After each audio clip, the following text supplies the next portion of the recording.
यह एक अंधेरी और तूफानी रात थी। बारिश जोरों से हो रही थी और हवाएं तेज चल रही थी। एक छोटा सा गांव तूफान से अछूता नहीं था। गांव के लोग अपने घरों में सुरक्षित थे, लेकिन कुछ लोग बाहर थे। उनमें से एक छोटा लड़का था जिसका नाम मोनू था। मोनू अपने घर के पीछे के बगीचे में खेल रहा था। वह एक पेड़ के नीचे खड़ा था और बारिश देख रहा था। अचानक उसने एक आवाज सुनी। आवाज पेड़ से आई थी। मोनू ने ऊपर देखा और देखा कि एक आदमी पेड़ पर बैठा है।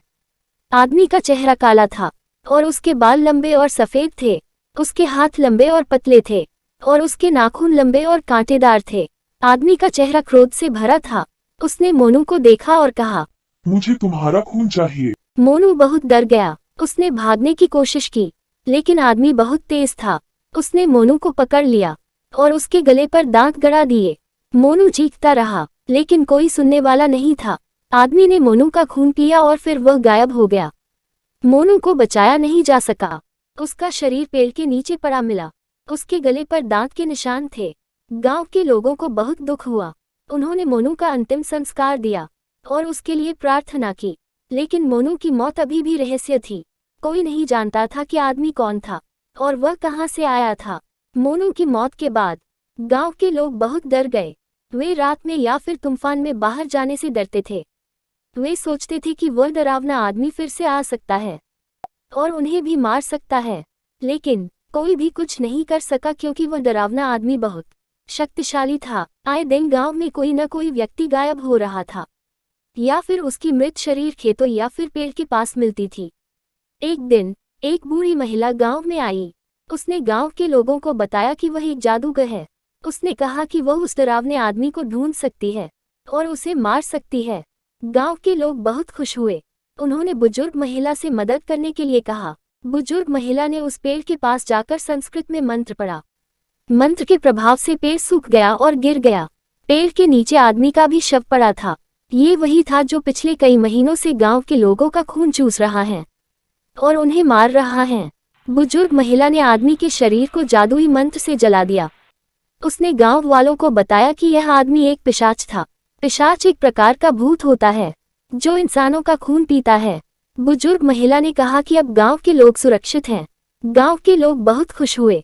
उन्होंने बुजुर्ग महिला को धन्यवाद दिया। बुजुर्ग महिला अब उसी गांव में रहने लगी और आसपास के दूसरे गांव में भी जाकर वहां के भूत पिशाचों को मारा करती थी। बुजुर्ग महिला ने जब से उस डरावने आदमी को मार दिया, उस समय से गांव में सभी लोग सुरक्षित थे। लेकिन चुड़ैल पता नहीं कहां से एक चुड़ैल गांव में आ गई थी।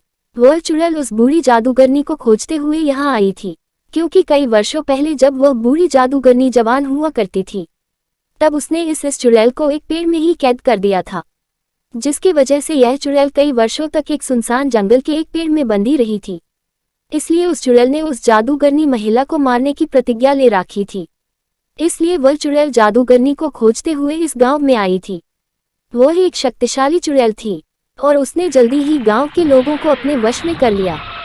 उस चुड़ैल ने गांव वालों को गुलाम बना लिया और उन्हें कठोर परिश्रम करने के लिए मजबूर कर दिया। गांव के लोग बहुत दुखी और पीड़ित थे।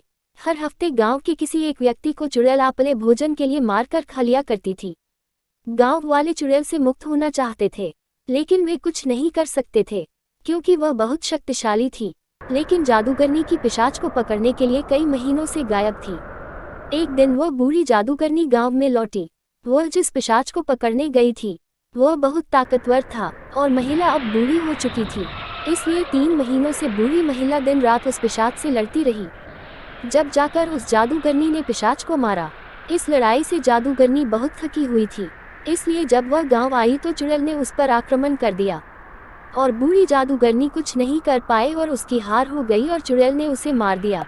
कुछ समय बीतने के बाद गांव में एक पंडित आए, क्योंकि उन पंडित को पता था कि इस गांव के लोग भगवान पर विश्वास नहीं करते हैं, इसलिए इन्हें समय समय पर कोई बुरी शक्ति अपने नियंत्रण में ले लेती है और परेशान करती है। इसलिए गांव वालों की मदद के लिए पंडित जी बहुत दूर बनारस से यहाँ आए थे। पंडित जी जैसे ही गांव में कदम रखा, चुड़ैल को डर लगाने लगा, उसकी शक्तियां कमजोर होने लगी। पंडित जी गांव के चौपाल में पहुंचकर सभी गांव वालों को एकत्रित किया और उन्हें बताया कि वह पूरे गांव को हमेशा के लिए भूत प्रेत और चुड़ैलों से मुक्त कर देंगे। गांव वालों ने इसका उपाय पूछा तो पंडित जी ने बताया कि यार 1 किलोमीटर की दूरी में एक हनुमान जी का मंदिर बनाओ और वहां सुबह शाम आरती और धूप दीप करो। इसके अलावा जब भी तुम्हें लगे कि चुड़ैल तुम्हारे आसपास है तो हनुमान जी का चालीसा पढ़ो, वो तुम्हें छू भी नहीं पाएगी। चुड़ैल पंडित को मारना चाहती थी, लेकिन वह कुछ भी नहीं कर पा रही थी। तभी पंडित जी ने बहुत तेजी से शंख को बजाया और शंख की आवाज सुनते ही उस चुड़ैल की शक्तियां कुछ समय के लिए गायब हो गई। वो जल्दी से वहां से उड़कर दूर जंगल में चली गई। गांव के लोगों ने वैसा ही किया जैसा कि पंडित जी ने कहा था। गांव के लोग अब पूजा पाठ करने लगे थे, जिसकी वजह से वह चुड़ैल कभी भी गांव में नहीं आ पाई। वो जंगल में ही रहकर अपने शिकार को खोजा करती थी, लेकिन जब भी गांव वाले जंगल जाया करते थे तो वह हनुमान चालीसा का पाठ करते हुए जंगल जाते थे। इसलिए चुड़ैल को जब हनुमान चालीसा के बोल सुनाई देते तो वह वहां से उड़कर दूर चली जाती थी। इस तरह देखते ही देखते पूरे भारत में गली गली में मंदिर बन गए और हर कोई हनुमान चालीसा का पाठ करता हुआ आपको मिल ही जाएगा।